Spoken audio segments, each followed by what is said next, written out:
Shalom, salam sejahtera dan salam sehat selalu untuk kita semua. Berjumpa kembali dengan saya pada hari ini dalam renungan firman Tuhan.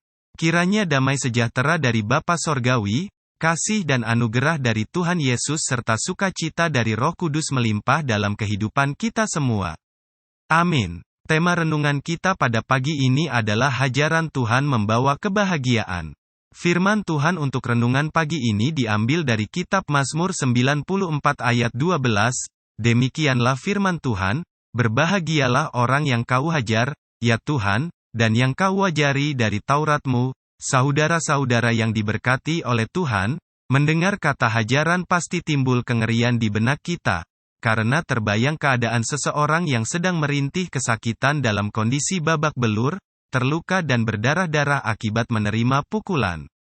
Dalam kehidupan Kristiani, menerima hajaran dari Tuhan adalah perkara yang tak bisa dihindari, terlebih-lebih jika kita berlaku menyimpang dari firman Tuhan, siap-siaplah menerima hajaran Tuhan.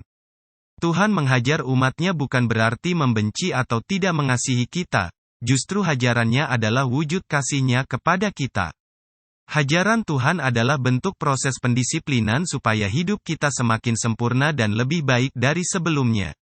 Tidak sedikit orang Kristen yang mulai meninggalkan Tuhan, tidak lagi bersungguh-sungguh dalam hal-hal rohani setelah hidupnya diberkati atau mengalami kelimpahan. Karena itu perlu sekali Tuhan mengizinkan masalah atau memberikan jalan yang tidak rata, hidup yang ada tantangannya. Itu pertanda bahwa Tuhan sedang menegur. Tetapi jika tetap saja mengeraskan hati, mulailah Tuhan harus menghajar. Setiap hajaran Tuhan selalu mendatangkan kebaikan bagi kita, karena Dia menghajar dengan target dan tujuan secara khusus. Karena itu milikilah respons yang benar ketika sedang dihajar dan diproses Tuhan seperti Ayub yang bisa berkata dalam kitab Ayub 23 ayat 10, demikian, karena Ia tahu jalan hidupku, seandainya Ia menguji aku akan timbul seperti emas.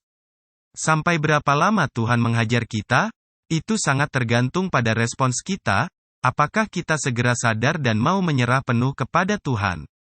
Kalau kita terus memberontak dan mengeraskan hati maka hajaran Tuhan akan berlangsung lama seperti yang dialami oleh bangsa Israel yang harus diproses dan dihajar Tuhan selama 40 tahun di padang gurun. Karena itu pemazmur berkata dalam Mazmur 94 ayat 12-13, demikian, berbahagialah orang yang kau hajar, ya Tuhan, dan yang kau ajari dari Taurat-Mu, untuk menenangkan dia terhadap hari-hari malapetaka. Orang yang memiliki kepekaan rohani tidak akan pernah memberontak ataupun lari ketika sedang dihajar Tuhan.